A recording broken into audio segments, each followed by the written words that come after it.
سجدہ اطمینان سے ہو. پھر عام طور پر ہم اتحیات میں جب سنت نفل میں ہوں، فرضوں میں تو امام کے پیچھے چلنا ہوتا ہے، تو ہم صرف ایک دعا پڑھ کے سلام پھیر دیتے ہیں. دعا کا سب سے بہترین جو وقت ہے وہ اتحیات کا آخر ہے. سلام پھیرنے کے بعد ایسا جیسے لائن کٹ جائے. ایک مثال ہے، ورنہ اللہ کے ساتھ لائن کٹتی کوئی نہیں، لیکن نماز کے اندر بندہ اور رب بالکل ہم کلام ہو رہے ہوتے ہیں. حمدنی عبدی، اثنا علی عبدی، مجدنی عبدی. اللہ اور بندے کی آپس میں بات ہو رہی ہوتی. تو سلام پھیرنے سے پہلے جو ہم دعا مانگتے ہیں وہ زیادہ طاقتور ہے اس دعا سے جو سلام پھیرنے کے بعد مانگی جائے. تو جتنی دعائیں آپ کو یاد ہیں ان کو آپ سلام پھیرنے سے پہلے مانگنے کی عادت بنائیں، 1 ہو، 2 ہو، 3 ہو. باقی چونکہ دعا کیفیت کا نام ہے نہ کہ الفاظ کا، تو جب کیفیت بن جاتی ہے پھر اردو، پشتو، عربی سب برابر رہتا ہے. اور کیفیت میں بولنا بھی ضروری نہیں، چونکہ دعا ایک فریاد ہے اور فریاد کے لیے الفاظ نہیں ہوتے، ایک درد بھری آواز ہوتی ہے جو اللہ کے عرش کو جاتی ہے تو ہلا دیتی. ورنہ گونگے تو مانگ ہی نہ سکیں، ہوں گے تو مانگ ہی نہ سکیں. دعا ایک کیفیت کا نام، جس مرد عورت پہ آ جائے، جہاں آ جائے، عرفات میں آ جائے، مینا میں آ جائے، مزدلفہ میں آ جائے، یہاں آ جائے، بلڈنگ میں آ جائے، بیت اللہ میں آ جائے، وہ وقت دعا کی قبولیت کا کہ عرش کے دروازے اب کھل چکے. لیکن ہم جو رسمی طور پہ مانگتے ہیں یہ بھی نفع سے انشاءاللہ خالی نہیں. لیکن دعا کی اصل جو روح ہے وہ کیفیت ہے، فقر والی، سوال والی اور آہوزاری والی، جس کے بھی ہو جائے. اور سبحان اللہ، اللہ پہ صدقے جائیں. اللہ کو پتہ تھا میرے سارے بندے تو نیک نہیں ہوں گے اور مانگنا سب نے اسی سے، تو اس نے یہ نہیں کہا تقوی ہوگا تو دعا قبول کروں گا، نمازیں پڑھو گے تو دعا قبول کروں گا. کہا ایک کام کر لو قبول کر لوں گا، ایک جو بھی کر لو، بے نمازی کر لے، نمازی کر لے. امن یجیب المضطر اذا دعا، بے قرار ہو کے مانگو قبول ہو جائے، بے قرار ہو کے مانگو قبول، جو مرضی جیسا بھی ہے. اس کو پتا ہے میرا وقلیل من عبادی الشکور، انہوں نے خود کہا تھوڑے ہی بندے میرے شکر گزار ہوتے. لیکن دعا کی قبولیت کے کہ تم تھوڑا سا رو کے دکھا دو، بس کام ہو جائے گا، تمہارا کام بن جائے گا.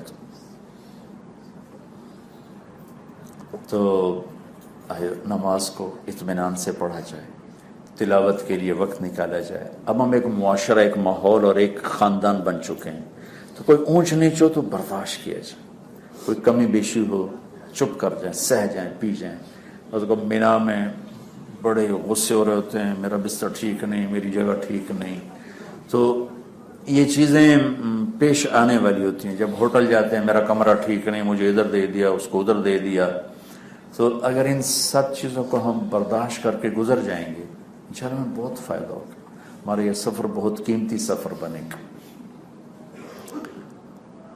تو اب ہم ایک خاندان ہیں، آپس میں کوئی کسی سے اونچ نیچ ہو جائے تو دوسرا اس کو برداشت کر لے، اس کو سہ جائے، درگزر کر جائے، معاف کر دے، الٹا اس سے معافی مانگ لے، بھائی میں آپ کے لیے تکلیف کا سبب بنا، مجھے معاف کر دو. تو انشاءاللہ اللہ کو یہ بات بہت پسند آئے گی، بہت پسند آئے گی. حج کی پہلی بنیاد آدم علیہ السلام نے رکھی تھی توبہ پر، ربنا ظلمنا انفسنا وَإِن لَّمْ تَغْفِرْ لَنَا وَتَرْحَمْنَا لَنَكُونَنَّ مِنَ الْخَاسِرِينَ. یہاں سارے گناہوں سے توبہ کر کے جاؤ. اور میرے اللہ بھی کہتا ہے اتنے لے کر آؤ جتنے بارش کے قطرے، جتنے ریت کے ذرے، جتنے درختوں کے پتے، اتنے لے کر آؤ، ساری معاف کر دوں. توبہ کرو، ساری معاف کر دوں. شیطان سب سے زیادہ حقیر ہوتا ہے عرفات کے دن، اس سے زیادہ حقیر اور کہیں نہیں ہوتا. اور اگر ہو جائے تو پھر توبہ کر لو، جب ہو توبہ کرو، جب ہو توبہ کرو، اللہ معاف کرنے والا. گناہ پہ باقی رہنا ہلاکت ہے. گناہ ہو جانا کوئی بڑی بات نہیں، گناہ پہ باقی رہنا ہلاکت. اور گناہ ہو جانے پر توبہ کریں گے تو اللہ سب معاف فرمائے گا. تو دوسرا ہم سے کہتا ہے کبیرہ گناہوں سے بچ. اچھا، ایک گناہ ایسا ہے جس کی طرف لوگوں کا دھیان نہیں جاتا، لیکن وہ بھی اللہ کی نظروں سے آدمی کو اتنا ہی گراتا ہے جتنا زنا، شراب، جوا گراتا.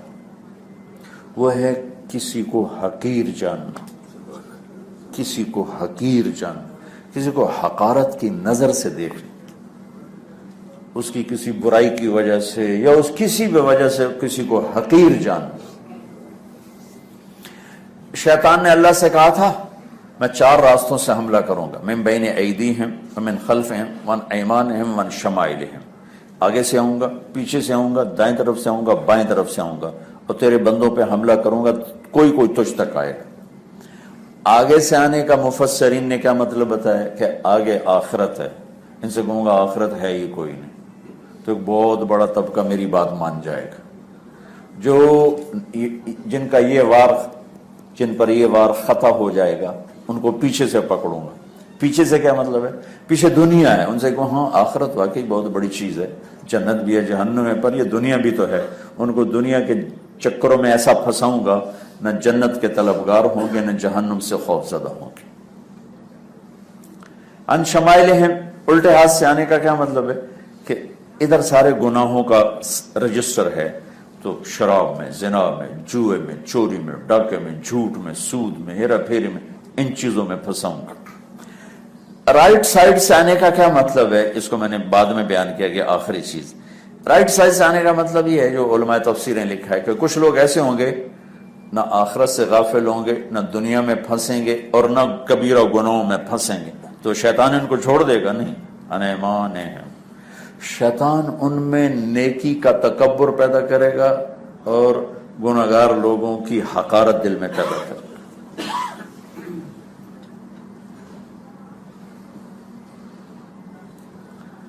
96 میں ہم نے نا فلمی اداکارائن ان میں ہماری جماعت کو حکم ملا، ہم نے ان میں کام شروع کیا، تو اللہ تعالیٰ نے بڑے نتیجے دیے۔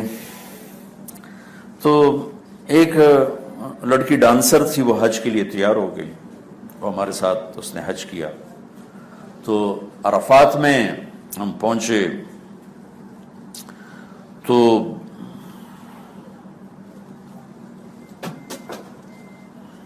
وہاں وہ میٹرس چھوٹے چھوٹے وہ بچھے ہوتے ہیں،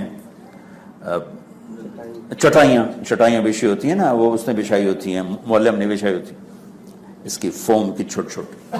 تو وہ لڑکی بھی جا کر ایک اس میٹرس پر بیٹھی، تو وہاں پہلے سے چند خواتین بیٹھی تھی، انہوں نے اس کو اتنا ذلیل اور بےعزت کیا کہ تیری جرت کیسے ہو یہاں بیٹھنے کی، اٹھ جا یہاں سے، تو کنجری، تو طوائف، تو یہ تو وہ۔ اس بیچاری کا سارا حج انہوں نے برباد کر دیا، اس کا رو رو رو برا حال ہو گیا۔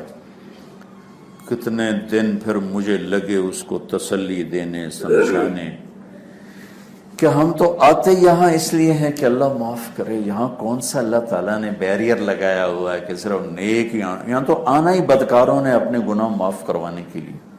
تو یہ میں ان ایمانہم کے بتا رہا ہوں کہ جو مرد عورت کسی طرح شیطان کے قابو میں نہیں آتے ہیں تو ان کو یہاں سے مار دیتا ہے، اوروں کی حقارت، اوروں کی کمی اور ان سے نفرت، یہ آدمی کو اللہ کی نظروں سے گرا دیتا۔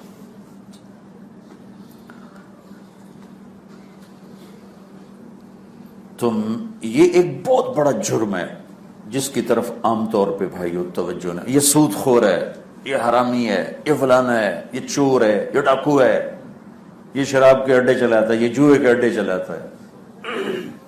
کیا پتہ کل توبہ کر لے اور میں کسی بات پہ پکڑا جاؤں، الٹا ہو جاؤں۔ مجدد الف ثانی رحمت اللہ علیہ بہت بڑی ہستی ہیں جنہوں نے اکبر کے دین الہی کے رد میں ایک بہت خوبصورت محنت کی جس سے وہ مٹ گیا۔ تو ان کے خطوط ہمارے استاد پڑھ رہے تھے فارسی میں، تو اس میں تو اپنے آپ کو فرنگی کافر سے بھی برا سمجھو۔ تو میں نے استاد جی سے پوچھا اس کا کیا مطلب کہ اپنے آپ کو کافر سے بھی برا سمجھو؟ تو استاد محترم نے فرمایا انجام کے اعتبار سے کہ آج یہ کافر ہے، ممکن ہے کل اللہ اس کو ایمان دے دے، اور آج یہ مسلمان ہے، ممکن ہے کل اس کا ایمان سلب ہو جائے۔ تو اس لیے ہر وقت یہ کیفیت ہو میں سب سے برا ہوں، مجھ سے سارے ہی اچھے ہیں۔ وہ ابوبکر شبلی والی بات کہ میں یہ سمجھتا ہوں کہ میں سب سے برا انسان ہوں۔ بھائیو بہنوں، یہ ایک بہت اہم بات بتا رہا ہوں اللہ کے واسطے، کبھی کسی کی کمی کی وجہ سے اسے حقیر نہ جانیں، نہ کوئی ایسا بولیں جس سے اس کی حقارت یا اس کی توہین یا تذلیل ہو۔ ہر بندہ میرے اللہ کی صنعت اور کاریگری ہے، میرے ہاتھ کی بنی چیز کو آپ برا کہو گے تو مجھے اچھا نہیں لگے گا۔ یونس علیہ السلام جلدی چلے گئے نا، عذاب آ رہا اور چلے گئے، وہ تو انہوں نے توبہ کر لی۔ جب اللہ نے مچھلی سے نکالا اور تھوڑا کرا کے بھیجا تو راستے میں کمہار گھڑے بنا رہا تھا، گھڑے، تو اللہ تعالیٰ نے کہا یونس اس سے کہو یہ 2-4 گھڑے توڑ دے۔ تو یونس علیہ السلام نے اسے کہا ارے بھائی یہ تو 2-4 گھڑے توڑ دے۔ وہ کہنے لگا واہ، اپنے ہاتھوں سے بنا کے توڑ دوں، کیسی بات کرتے ہو؟ کہ اللہ یہ تو یہ کہہ رہا ہے۔ تو اللہ نے کہا یونس تو مجھ سے میرے ہاتھوں کے بندے مروانا چاہتا تھا، میرے ہاتھوں کے بنے ہوئے بندوں کو تو عذاب سنا کے چلا گیا، میں تو رحمت ہی رحمت ہوں، رحمت ہی رحمت۔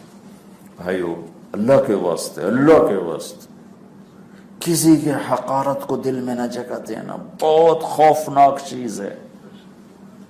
یہ شراب زنا سے زیادہ خوفناک چیز ہے، چونکہ شراب پینے والا کہتا ہے گناہگار۔